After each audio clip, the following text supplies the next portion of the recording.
Hey, man, greetings from the land of fruits and nuts. I am from the land that origined wokeism, and I know it's spread up here too, so you have the same dilemma that we have. And I think we have competing governors for worst governor ever.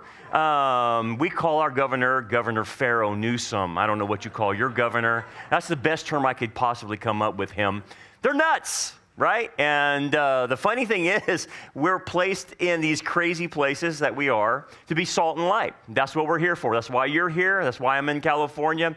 And we're trying to shine the light in darkness, aren't we? But I want to first say this, man. Your pastor's awesome, okay? God bless him. And so from California, we call him a dude, man. That dude's awesome, okay? And let me tell you something about him first. Number one, you guys are ranked first in hospitality. So as we travel around and go different places, hospitality here is primo. I mean, number one. You guys set us up. It's great, great hotel. That's him, man, okay? Second thing is about him, you are a remnant church. You understand that so many people contact our ministry and they can't find a church no matter where they're at. They might even be in the Bible Belt and they still can't find a church. And the fact that you have a solid biblical church, we call this a Philadelphia church, okay? It's precious. You're getting the word and you're hearing it. And with all the people out there, please understand what you have, okay? Very rare. This guy's a blessing, so make sure you take care of him, okay? All right, man. So we're not going to still tiptoe through the tulips. That's not the kind of guy I am, okay? I spoke on demons, for goodness sake, and sent everybody into a tizzy and given them nightmares. But I'm not going to do that today. I'll give you something you can chew on, and that's where we're at. Are we ready for a new world order? I'm not, because I'm not going to be around for it, by the way, but it is developing. And I wanted to show you how it's developing and the very things they say. Now, with that being said, I used to be called Tinfoil Hat Brigade. And what you can see, I'm stuck here. Where's my thing not going? Hold on, there we go. I used to be this guy, okay? This is what they still think of me. And I put it on my cat or whatever, and we're trying to prevent our minds from being taken over by the space aliens that are reading our minds. This is what they think of you and I who talk about prophecy. But now, you know, the great thing, evil finally shows its hand. I love it. They finally come out, and they're actually saying the very things we've been talking about for the last 20-something years. We've been talking about a new world order. They're planning a new world order. You guys are conspiracy theorists. No, it's not. It's real. It's actually happening. Now, let me bring you to the scriptures real quick and run this down. So when you see, this is Daniel chapter 7, but what you want to do is when you marry Daniel chapter 2, Daniel chapter 7, and Revelation 13, what you'll get is a picture of what the last empire, Gentile empire, that will have its hand on Israel will look like. And when you put those three together, you get 5 phases from those 3 passages about this beast empire, okay? A lot of people call it Rome, but the better term for it is imperialism. That was what was unique about Rome that Daniel predicted, that this empire, unlike Greece, unlike Babylon, unlike Medo-Persia, will practice imperialism. Now, why is that important to understand? Because it's going to bring you to today. Rome did something different. When it took over a nation, it put its own people in control of that nation. The previous nations used the natives of the land when they took it over to govern the region, not Rome. They put their own guy on the land. Remember Pontius Pilate? They put their own soldiers in the land, Roman garrisons all over Israel in first century, right? And then they would heavily tax the individuals. Now, the Jews had no problem paying the temple tax. That was required by Mosaic law. But they did have a problem paying Caesar, didn't they? And they brought it to the Lord. Remember that? That was what they were mad about, that we're paying taxes to some foreign entity. I don't like that. Bring it to today. Rome really never got away. It's still with us. We're in the two-legged form stage now, according to Daniel's metallic man. And the next stage that we're going to is a global government. Now it says this, the fourth beast shall be a fourth kingdom on earth, which shall be different from all other kingdoms. The difference is the imperialism, okay? And shall devour the whole earth. There's where you get globalism, right there. That's what it's talking about. It's a global government. And trample it and break it in pieces. The 10 horns are 10 kings who shall arise from this kingdom. So out of globalism, another phase will pop up, which is a 10-league confederation globally controlling the world. And then the next phase after that is the Antichrist phase. So we're almost on the cliff, getting ready to go to the global government. That's where we're at. The two-legged man of Daniel, chapter 2, is now morphing into a one-world government, which we're now moving into. Okay, so prophetically speaking, that's where we're at. We're in a transition period. And so if you know that and you understand that, that's why us prophecy teachers always talk about a one-world government. It's coming, it's coming. Well, it's here. It's building. They're setting the stage. Now let's bring this to contemporary ideas. Klaus Schwab. Now here's the thing. Do evil people have to wear evil clothes? When this guy gets up in the morning, hey, let me put my Darth Vader suit on today, or Anakin Skywalker, and let's go ruin the world. This guy's like out of a James Bond movie, man, Dr. Evil or something. But anyway, he says this: in a time of crisis, the role of governments is more important and more relevant than ever. Oh, okay. I know where he's going. He's talking about how important it is to get the governments of the world underneath a global government. That's what this guy's about. This guy's evil, by the way. In fact, here's the funny thing about this guy. I don't know where his power comes from. I don't know where his authority comes from, but all the nations seem to bow a knee to this guy.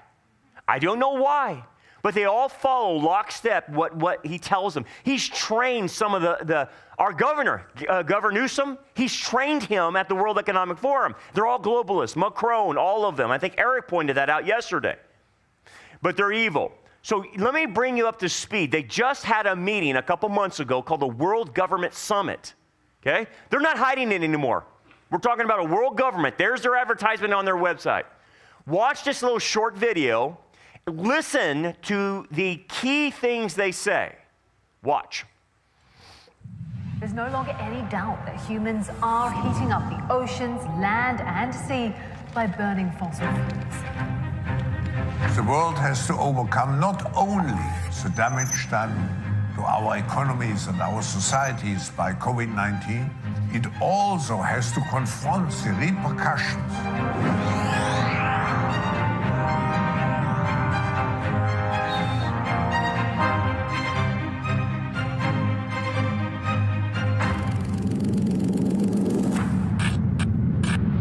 سرعة التغيير القادمة أكبر بكثير مما نتوقع.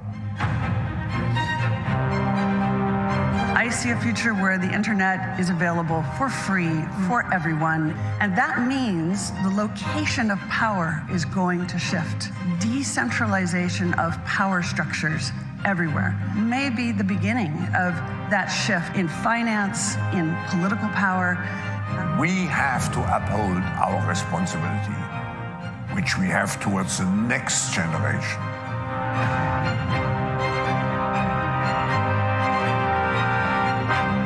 Okay, did you catch how many times New World Order popped up on that? I didn't put that on there, they did. And notice that they talked about a power shift needs to happen. Okay, now let me tell you what that power shift means. We want to destroy the power of America. We do not want America ruling the nations anymore and leading the nations. We want these medium powers to come up. That's what they're really saying. And what these medium powers are these smaller countries that have less influence and less power and less political clout and economic clout. So here's the thing. How do you bring the medium powers up to the level of America? You can't. So guess what they have to do? Bring America down to their level, which Joe Biden is doing exactly as he is told to do. When you look at Joe Biden, I know he's out to lunch. You know it. He has cognitive problems, obviously, not to be derogatory, but the man's suffering. It's almost senior cruelty what they're doing to him, right? They're probably injecting him and getting him up there, and then he goes back into his cave or whatever where he's at. But understand this, someone is controlling the strings here, okay? There's a puppet master, and they're doing everything exactly what they are told to do. So why is inflation going up? Why are we having supply chain problems? Why can't we get all these things in our economy now? Why are prices going up? Gas, all that other stuff. Well, you know, it's intentional to bring us down. Because one of the things that stood in the way of the globalists was America. Primarily, the one thing that made America different. Now check this out. I'm getting this information from the Chinese. When the Chinese studied us, and they studied us for 20 years, trying to figure out what is it that makes America different than any other nation on the planet? What makes them so strong? Was it their economy? No, they concluded. Was it their form of politics and government? They concluded no.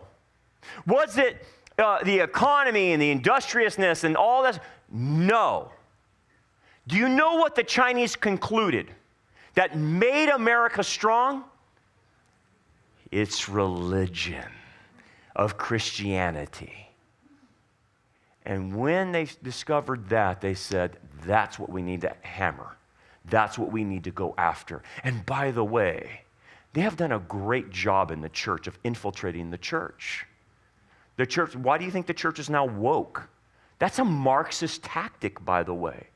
Why are the churches practicing social justice, which is a form of Marxism and a blend of somewhat of Christianity? Why are we now practicing that? Because they infiltrated, because they knew to take down America, you've got to take down Christianity. And by the way, they're doing a real good job because people are compromising in this period of time. But anyway, let's move forward. With that being said, a couple things I want to note. Locked up again. Here we go. Come on. Go with me. The World Government Summit Organization is a global neutral, they say, neutral, yeah, right. They're globalist leftists. Nonprofit organization dedicated to shaping a future of governments. Okay, notice the term New World Orders all over the place on the website and their video. Shaping the future of governments, okay? Let's understand what that means. It means having nations give up their sovereignty to another higher authority, okay? And that higher authority will tell Americans what to do. And that higher authority one day will tax you and I, particularly on your carbon emissions. So one day you will see taxes that you are paying to the UN or some globalist organization to offset your carbon. Now remember I told you, what does Rome practice? Roman taxation. You will be paying another entity that you didn't vote for, that you didn't elect into office, and that there's some bureaucrat at the UN is where your tax money will go. You see, it's starting to happen. We're already paying, in many cases, taxes to foreign entities already. Imperialism is already here. You haven't seen the strength of what it can do once America gives over its sovereignty to these foreign entities. Right now, coming up in May, the United States government, along with I think 191, if I'm thinking right, other nations are now going to submit their authority to the World Health Organization. We talked about that in the Q&A. Yeah, that's right. That means for you and I, your local doctor will not be able to treat you as a local doctor.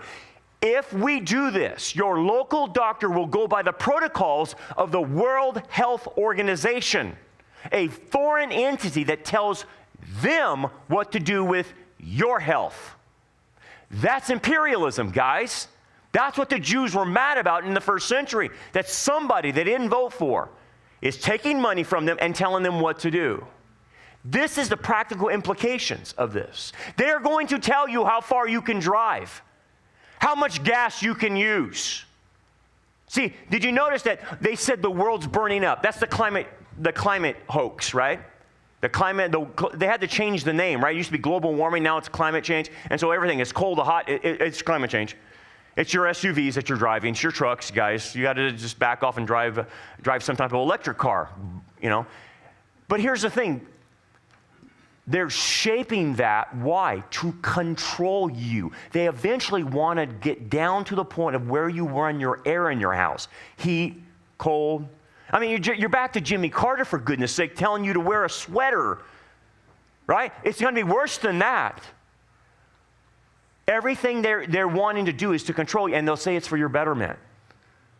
Now, here's the funny thing. They all have talking points. Have you noticed in the mainstream media that I don't care what channel I'm on, CNN, MSLSD, all these other places, right?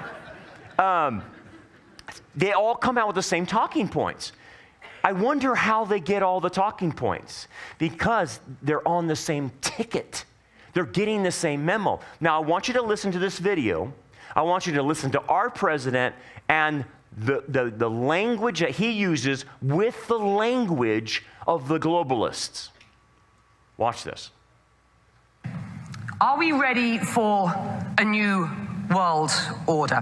And now is a time when things are shifting. There's going to be a new world order out there, and we've got to lead it, and we've got to unite the rest of the free world in doing it.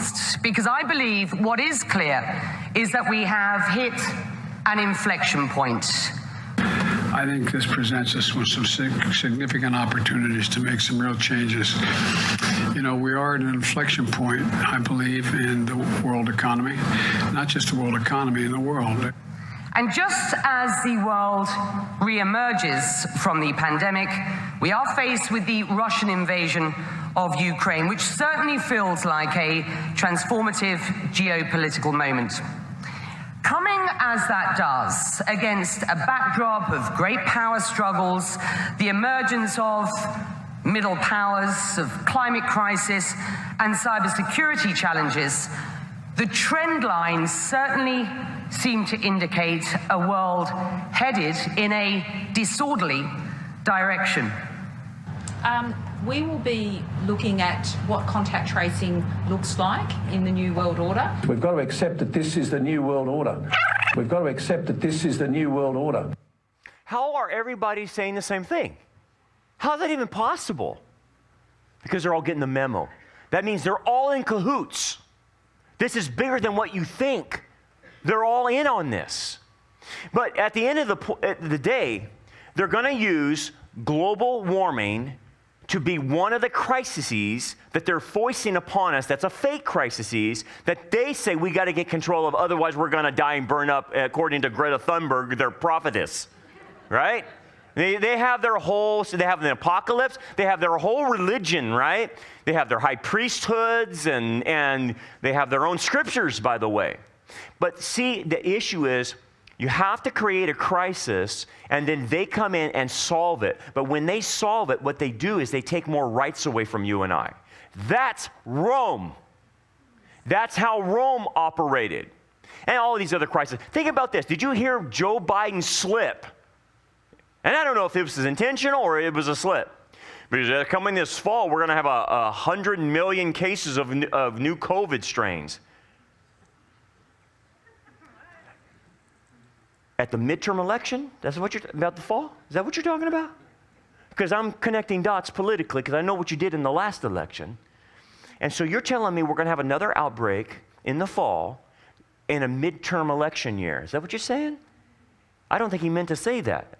The cat slipped out of the bag. What are you guys planning? What's going on here? Hey, do you think that leak from the Supreme Court was an accident? It's a test balloon. And what were they looking for? The reaction. They wanted to see how Americans would react. I think they got their message. We'll see how that ends up. But don't think anything's are accidents anymore. They're intentional. They're manipulating us. But this is one of the ways they're manipulating people. I'm telling you what, in California, it's insane what people do. And not only this, but the whole pandemic crisis thing, right? We call it a plandemic from the prophetic world. They had planned this stuff. Erica, I think, mentioned that in his presentation. You know, in California, we still have people wearing masks, gloves, driving alone. You know, I was at the Central Coast in California, and some idiot is out there boogie boarding with a mask. That's it. You got to be crazy. And I'm looking at them. Dude, they're caught, man. When you're boogie boarding with a mask on in the ocean by yourself, you've lost it. Okay, I'm just putting it out there. You've lost it, for me, as I'm concerned. But they bought into this stuff, man. They're like zombies walking around. So we have to wake them up and tell them what's going on. Oh, there's no planet B. We'll talk to Elon Musk because he's going to Mars. There is a plan B, but this is how they're making it out. We're going to die. We're going to die in a fireball. By the way, like I mentioned yesterday when I was talking about demons, the narrative for the global government about the planet crisis is the same narrative the demons are giving to the New Agers and the necromancers, that Mother Earth needs to go to her next evolution, and she needs to shake loose of all the bad people. They're called the dark souls because they're not in vibration with Mother Earth. We, I guess, are clogging up Mother Earth's verticals or vesticles or whatever they called it. It's the weirdest thing in the world. I don't understand it. But isn't it funny how the earthly political realm represents the same narrative as the demonic realm? Oh, okay. So this is why you're seeing an attack on fossil fuels right now. This is why your gas prices are high. California, man, we're over like $6. It got up to $6.30 or something like that. It's insane. And we've stopped all drilling, by the way. We're insane. We got all the oil we could ever need. And yet there's an attack on fossil fuels. But why? Well, they're going to make the prices skyrocket to where it's almost unaffordable for you to drive and do your things. They're going to ban fossil fuels eventually. They want to move to it to where it's all electric. But why electric? Why banning gas and oil? Why? Oh, it's hurting Mother Earth, carbon emissions. No, it's not. Actually, carbon emissions make the Earth greener. Why are they doing this? It's to control your movement. It's to control you. That's what it's about. Think about them telling you, look, this is what the stupidity of our government and the stupidity of California is doing. By 2023, Newsom wants to outlaw all gas-powered lawnmowers, leaf blowers, and all that stuff that gardeners use to take care of the yard. They're going to put thousands upon thousands of people out of business. They also want to bring this to the farming industry where they eliminate gas-powered and diesel-powered tractors. Now, how are we going to go over in one night and switch to electric tractors if they make them? I don't even know if they do. And all the people that clean the yards up and the gardeners go from gas to electric. How's that going to happen? They're going to put people out of work. It's going to cause a problem in the economy. But this is what they want to do. They want to control energy. Here's the three things they're going to control. Food, energy, right? You know that. Some of the speakers talked about that. Food, energy, and then the currency. If you control those items, you got it. And they're doing it right now. Now, I want you to listen to Pippa Malmgren, okay? I want you to listen very closely because what she's about to tell you is letting the cat out of the bag about the digital currency that's coming. Watch that. What underpins a world order is always the financial system. I was very privileged. My father was an advisor to Nixon when they came off the gold standard in '71, and so I was brought up with a kind of inside view of how very important the financial structure is to absolutely everything else. And what we're seeing in the world today, I think, is we are on the brink of a dramatic change where we are about to, and I'll say this boldly, we're about to abandon the traditional system of money and accounting and introduce a new one. And the new accounting is what we call blockchain. It means digital. It means having a almost perfect record of every single transaction that happens in the economy, which will give us far greater clarity over what's going on. It also raises huge dangers in terms of the balance of power between states and citizens. In my opinion, we're going to need a digital constitution of human rights if we're going to have digital money. But also, this new money will be sovereign in nature. Most people think that digital money is crypto and private, but what I see are superpowers introducing digital currency. The Chinese were the first. The US is on the brink, I think, of moving in the same direction. The Europeans have committed to that as well. And the question is, will that new system of digital money and digital accounting accommodate the competing needs of the citizens of all these locations so that every human being has a chance to have a better life? Because that's the only measure of whether a world order really serves. Oh, so they're going to determine what a better life for me and you are. Okay, gotcha. Oh, there's some key phrases I want to bring out. Did you catch this? We are on the brink of abandoning the traditional system of money. Yes, cash, coins, it's gone. Joe Biden signed an executive order to fast track the digital currency for America. It's already in place. Eventually, they're going to form a central bank that's akin to the Federal Reserve and working with the Federal Reserve. In fact, all of our money will now be through one bank in the United States, the central bank. It will eventually eliminate the need of your local bank because all your loans, all the way you do transactions will be through the digital central bank of America.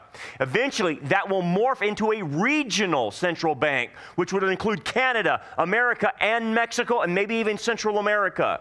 And then, from a regional standpoint, it will then move to a global standpoint. Because what they're doing is experimenting. Let's start on nations, let's see what it does there, and then move to regional, and then we'll finally move it to global. Because the ideal is they want to control it globally.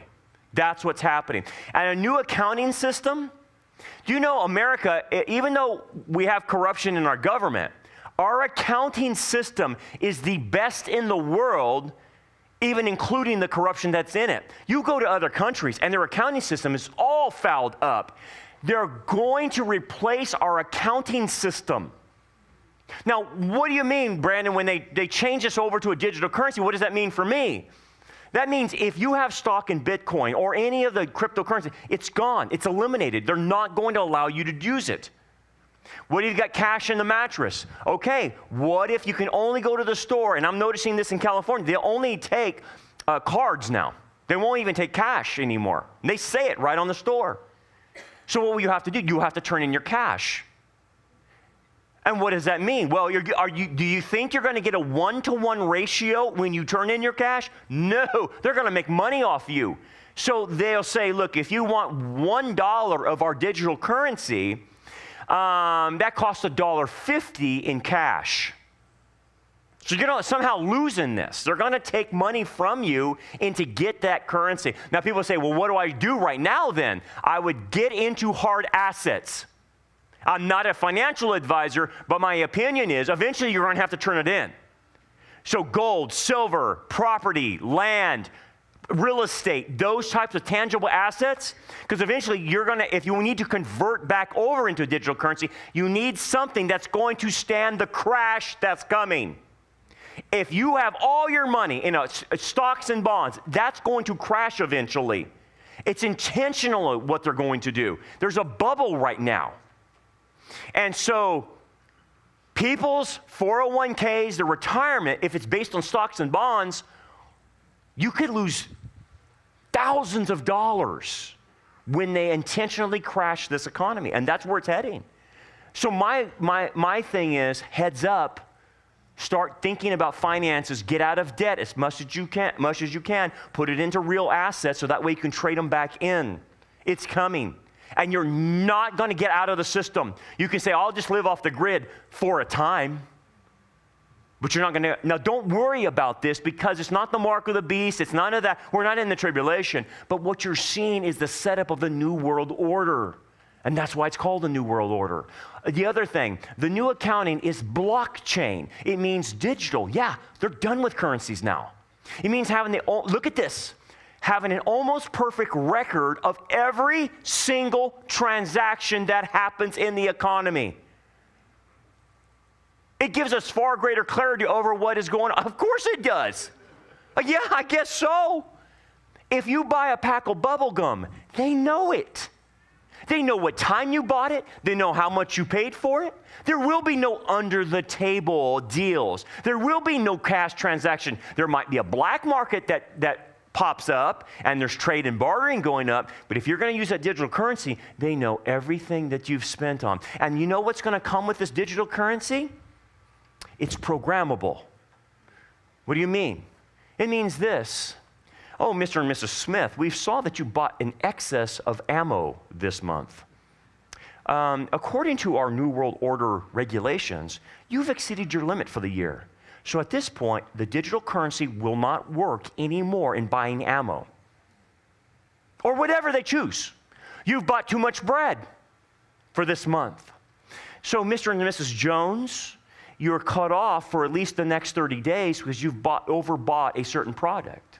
And then the other thing they can do is not just cut you off, but force you to buy.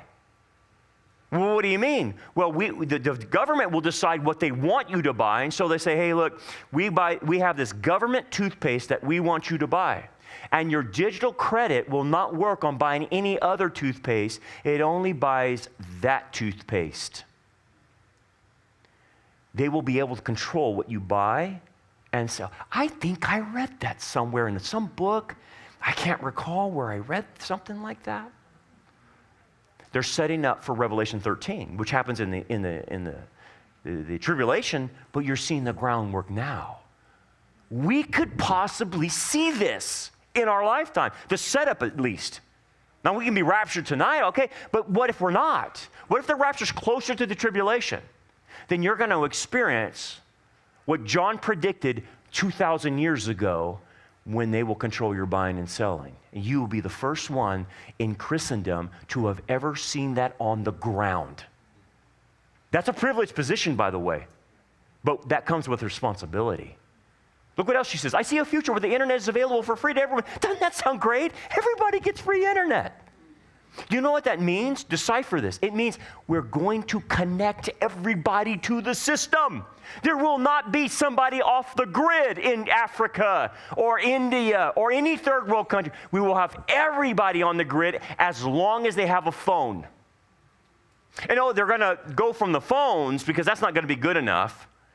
They're going to say because of equity inclusion and not everybody can have a phone, we have another device we'd like to try out and to make sure everyone gets a chance at the system. And so we're going to put it right under your arm or your right hand, right here. So they found that this is the best place to put it, right here. And the other best place to put it, right here in your forehead. Now, I'm not saying that's the mark of the beast. The mark of the beast doesn't happen until the tribulation. But the system is in place before Antichrist takes over it. And so this is where they're going. I mean, Bill Gates, Mr. Evil himself, has already said they want to do this and chip everybody. And all your banking, all your medical, every transaction will be on that chip. All you have to do is scan your hand. Doesn't that sound wonderful? It'll prevent crime. You'll be more secure. And it's more inclusionary. Doesn't that sound great? No, it's enslavement. That's what it is. And you've got to tell people that's enslavement. It raises a huge danger in terms of the balance of power. Yeah, it does. It's going to destroy the United States. It's going to shift the wealth. You're going to see the greatest transfer of wealth happen in U.S. history when we go digital. Because this is their old Marxist scheme of redistributing the wealth. So remember I told you, they can't bring the other nations up to America, so they got to bring America down. How are they going to bring it down? Take the money that you and I pay in taxes, and by the way, you won't escape taxes with a digital currency. Take those taxes from you and then give it to third world or other medium power countries and redistribute our wealth to them. Your standard of living for however long we're here will then start plummeting.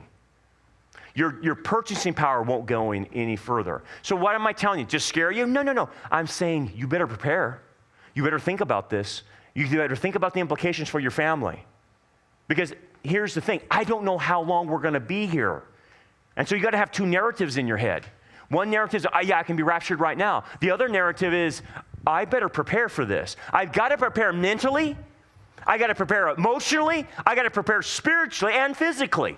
All four elements. Because if you don't, what will happen is that when it hits, you will go into depression. You will go into anxiety, stress. And what you're going to see is massive suicides when people lose their money. Massive depression. Look what you saw in the last shutdown, what happened to people. Depressions went off the chart, anxiety went off the chart, and suicides went off the chart, especially for younger people. Why? They got hit out of left field. They're not prepared for it. That's the problem. So we have to spiritually prepare for this. Well, how do you spiritually prepare? Prophecy tells you what's coming. Jesus says, see, I have told you beforehand. What does that do? It prepares you. Okay, this is coming. Now I got to know how to navigate my life spiritually. Okay. Notice that next phrase. The new money will be sovereign in nature. Yeah, over everything. There's no other competing currencies. No other digital currencies that compete. Bitcoin, if you have Bitcoin, they're going to eliminate it. They're not going to have competing things with it. It's sovereign. 91 countries right now are already developing digital currencies, according to the Atlantic Council, and now we are too. Look at this. I showed this yesterday. This is Biden's executive order, okay? And then Jan Markell sent me this picture of one of her staffers. This is how to convert money to a digital currency. And these little like ATM types of things, they're now in places where you can change your money out to digital currency. This is real deal stuff, man. It's here. Okay, so let's switch gears and understand what the target was. The target was you and I, America. But more specifically, it was Christianity, the Judeo-Christian ethic that runs America, that makes America great, which the Chinese found out. So the prize has always been for America. George Soros, all of them have always said, you got to get rid of America. Even Henry Kissinger said it. We've got to get rid of them as far as the power is concerned, as far as holding the financial structure in place and being the world's policeman. Okay? So what happened? So I want you to listen to Becky Anderson of CNN when she talked at this World Summit. Listen in her veiled reference. She's not going to mention America. I think she'll mention it one time maybe. But notice what she'll say. Basically, she's saying, is America fit for purpose in leading the nations going forward? Listen to this. And just as the world reemerges from the pandemic, we are faced with the Russian invasion of Ukraine, which certainly feels like a transformative geopolitical moment. Coming as that does, against a backdrop of great power struggles, the emergence of middle powers, of climate crisis, and cybersecurity challenges, the trend lines certainly seem to indicate a world headed in a disorderly direction. Is the US-led multilateral system created post-World War II to manage international relations so that the world would never again see and experience the same chaos and disorder of a world war? Is it anything like fit for purpose? And if not, what is the alternative? That is the purpose of this discussion today, so... Okay. What she is saying then is that America is no longer fit for purpose in leading the multinational layers of government anymore. We're going to a new one, and that one is the global government. That's what she's referring to, that we're no longer going to use the American model anymore. It's right out of their mouth, right? You can hear them. That's what their words are saying. A couple things that she mentioned in her presentation. The location of power is going to shift, so we should expect a destabilization of power structures in finance and political power. What they're saying is America's political power will collapse. We're going to be sovereign over her. Empowering governments towards a new form of leadership. What leadership? Global leadership. The governments need to confront the repercussions of global superpowers. Only then can we construct a new world order. Now, let me, and that phrase right there, you know what they're referring to? They're referring to what's going on in Russia and the Ukraine. And basically what the globalists are saying, we can't have this. We can't have a rogue nation like Russia act like this, especially when it's going to attack one of our global friends, Zelensky. See, Zelensky's on the globalist side. He's trained by Klaus Schwab. But Russia, I mean, think about this. With Putin is trained by Klaus Schwab as well, by the way, but he reversed it, and he didn't want to have anything to do with it because of Putin's religion. He believes that he is the Messiah figure to bring Russia back to its national global stage of being a world dictator. That's what he really believes theologically. He believes the Russian Orthodox has sanctioned him as this Messiah-like figure, and he's going to accomplish that, okay? So with that being said, they don't like that. So you know what they did? They shut the economy off towards Russia. Now, it didn't stop Putin because he's an ideologue and he's going to go through his religion to accomplish what he wants to accomplish. But what they showed you, what they can do with Russia is to shut you off financially. That's what they showed to the entire world. And we can do the same to you. We'll isolate you financially and we'll just starve you out. It's like laying siege to a fortress and starving them out eventually to where they surrender. Now, right now, Putin has gas and he's bartering with them, so he has some chips in his hand right now. He's playing with some cash, and they're not being able to stop him. But the point is, they can cut you off financial and digital currency, and that's what they're talking about there. Is a U.S.-led multilateral system created post-World War to manage international relations? They don't want that. If not, what's the alternative? A global government. Now, when you hear this Anwar Gargash, he's part of the guys in the UAE, they're really pushing this. It's funny that they have the Muslims involved in this. Now, these are nominal Muslims. These are not jihadi Muslims. These are nominal Muslims. But the funny thing is they got a good portion of Muslims involved in this. You never think, right? But they got this religion involved somehow. And they got the Catholic Church involved. So you get the two major religions in the world. The Catholic religion has, 2 billion people? So do the Muslims. So when their leadership says, yeah, globalism is the key, globalism the thing, then all of the people under them go with it. Because these two major religions are going with it. Wow. Now, he's going to say in this clip that we're doing things wrong and we need to change. The frame of thinking is still 19th century. I think this is one of the problems that we have in the international system. Where if you look, it's still about nationalism, it's still about state sovereignty. And I think this is one of the major issues as we try to bridge really what is mentally, governing international relations with the 19th century mode of thinking. Okay, so the 19th century mode of thinking is sovereignty of individual nations. Do you know that's biblical? When the world clumped up a long time ago, I think I read it somewhere in Genesis, and the world clumped up under one leader, an Antichrist type of individual, Nimrod, and they built a tower into the heavens to worship the heavenly creatures. What were they doing? What was Nimrod in effect doing? He was creating a one world government and a one world system of religion, wasn't he? And a one world economic system. And God said, no, that's not happening. And he confused the languages, okay? Now, when he confuses the languages, there's a principle you must understand about that. God wants sovereign nations with language, culture, borders. And what are they doing in all three areas in the United States? We bring in people, and I'm not against immigration, legal immigration, but they bring in people and they don't force them to assimilate.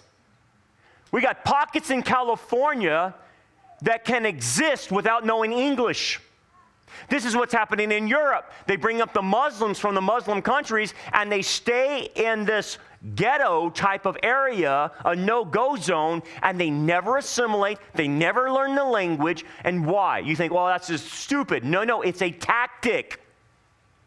In order to keep the sovereignty of a nation, you have to have your borders protected. You got to know who's coming in that border, and then when the people come and migrate to that country, they've got to assimilate. And where did I get that idea? From Israel.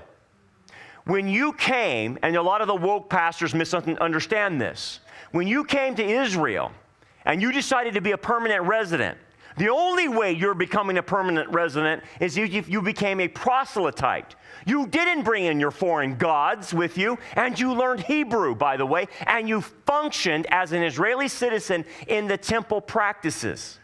You didn't get to live in a secluded place in the land of Israel and do your own thing. No, you assimilated. And if you didn't, you couldn't stay. What does that say about what's going on in America? Language, culture, borders. Why doesn't Joe Biden do anything about the border? You know the crisis that's going on there, right? You got people getting raped, murdered, cartels. They're not doing anything about it because the higher-ups, the globalists, says we don't want a world with borders. In fact, the best way to take down a nation is to infuse that nation with outsiders. And that will destroy the uniqueness of that nation, whether it's France, Germany, or America. And that's what you have going on all over the planet. They're doing it. It's a tactic, guys. It's not because they're stupid. It's just trying to intentionally destroy America. Now, with Klaus Schwab, now this is the evil guy I talked about. This guy's pulling all the strings. I'm not saying he's the Antichrist. No, far be it. But I'm saying he's helping the system get in place. There's no doubt about that. One of the things he says, we're at a turning point.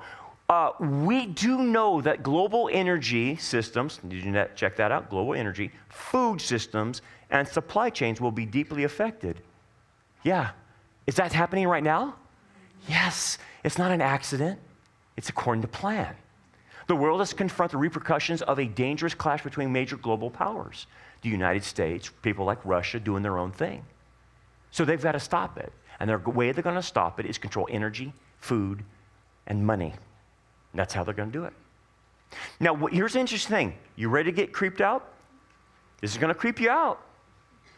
But I want to show you their plans.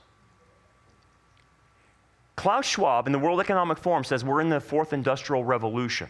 Okay? What does that mean? Fourth industrial revolution. They didn't make that stuff up. They believe in the merging of technologies like artificial intelligence, robotics, gene editing, and biology for connection. To create humans 2.0. A post-human era, guys, where everyone is connected to the system and become a little god with information downloads. So they're not content with even letting you run your air in your house at a certain degree. No, we're going to connect you and your thinking and your body to the system. This guy, Yuval Noah Harari, one of the most evilest guys walking the planet. And by the way, he's one of the top advisors for Klaus Schwab. If you go on YouTube and type this dude's name in, just listen to him. He says that Christianity is fake news. Jesus rising from the dead is fake news. And he says, because that's fake news, we want to be able to put things in people's head that prevent them from believing in fake news. Pretty evil, isn't it? He's a practicing homosexual. He's an atheist, and he absolutely hates God. Listen to him. It will really become possible to hack not just my smartphone and email, but to hack my brain, to gather immense amounts of data on my body, on my brain, and to hack that. And to prepare for this kind of world, which is coming sooner, I think, than many people realize, we need an antivirus for the brain, for the mind. Even today, you think about something like fake news. Fake news basically uses our own weaknesses against us. If the hackers, if the bots, they discover by monitoring you that you already have a bias against a particular group of people. So they will show you fake news about that particular group because you have an irresistible urge to click on it. What did they do this time? And you will easily believe the fake news because you have this pre-existing bias. So I want an antivirus for the brain that serves me, not some corporation, that also gets to know me and knows that I have this bias against this group and warns me, watch out, you are being manipulated, and maybe even be authorized to block these kinds of manipulations. Because, you know, we should come to terms, I think, with the fact that we, as a human being, I know very little about myself. I have this notion, this illusion of free will, that I completely control my life, my decisions, my opinions. I know myself, I control my life, and that's not the case. So much of our opinions and decisions are the result of processes within us and outside us that we don't understand. And we need help in this era of protecting ourselves from these new kinds of manipulations. Okay, I didn't know it was going to be that evil. That you're actually going to put things in my head, prevent me from believing their wrong things as fake news, and you're going to control my thoughts and actions and block my way of believing? Yeah. This is so satanic, guys. I didn't think it would reach this level, but obviously it is. It's worse than we thought. Now, I don't know how much we see, guys. I don't know. We could be raptured and we'd see none of this. Or like I said, the longer the Lord tarries and he makes the rapture closer to that tribulation, you're going to see them try to do this on human beings. Now, what is our job? What is our call? Here's the thing. This is bigger than you and I. We're not going to stop this because God is allowing it. He's given them enough rope to hang themselves, and they will. Rest assured. They think they're scheming and it's going to be brilliant, but it's going to destroy them, okay? So this is bigger than you. We can't stop this. So then what can I do, Brandon? If I leave today, what am I going to do tomorrow morning? I can tell you what you're going to do. You've got to warn people about this. This is why we're still here. This is why God hasn't raptured us yet. Because he wants us, the people who understand this, can connect dots, to go out and tell them out there, hey, this is going down. You need to be saved to avoid them hacking your brain. I know that sounds kind of crazy, but they're saying it. So here's the thing. You have a mission to do. You can't sit back and say, well, it's all going to Hades in a handbasket, and I'm just going to sit back here and wait for the rapture. No. We need you in the trenches, man. We need you fighting because there's too many people that are checking out. It's getting too evil, and they say, I can't take it. I'm just going to go hide in my house. No. You need to be in the ground. You need to be out there sharing the gospel and all those things that the past speakers have spoke about. Because one day, you're going to stand before our Lord, right? He's going to ask each one of us, where were you when the apostasy was happening? Where were you when you saw the New World Order going down? Where were you when the digital currency that I predicted through my prophet was getting set up? Where were you? And you're going to have to answer that one. I hope you can say with confidence, Lord, I fought to the end. I did everything I could because I knew the time was short. I was teaching Sunday school in the 3rd grade class.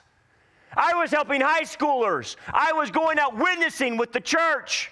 I was supporting the pastor, giving cups of cold water to his servants. I was in the fight, Lord. And what would Jesus say to you at that point? Well done, good and faithful servant. You've been faithful with a few things. I will put you in charge of many things in my kingdom. Come, share your master's happiness. Let's pray. Father, thank you, Lord, for what we can learn with what you're doing in the world. The countdown is on. We see it. We see your hand. It's not a time to be afraid. It's time, Father, that we need your strength and encouragement to continue the work that you have given us to do and to complete that race. So that we can say like the Apostle Paul, Father, in front of you, I have finished the race. I have fought the good fight. And now there is laid up for me a crown. We look forward to that day, Father. Give us the help that we need to fight the good fight. We pray now in Jesus' name. Amen. God bless you guys.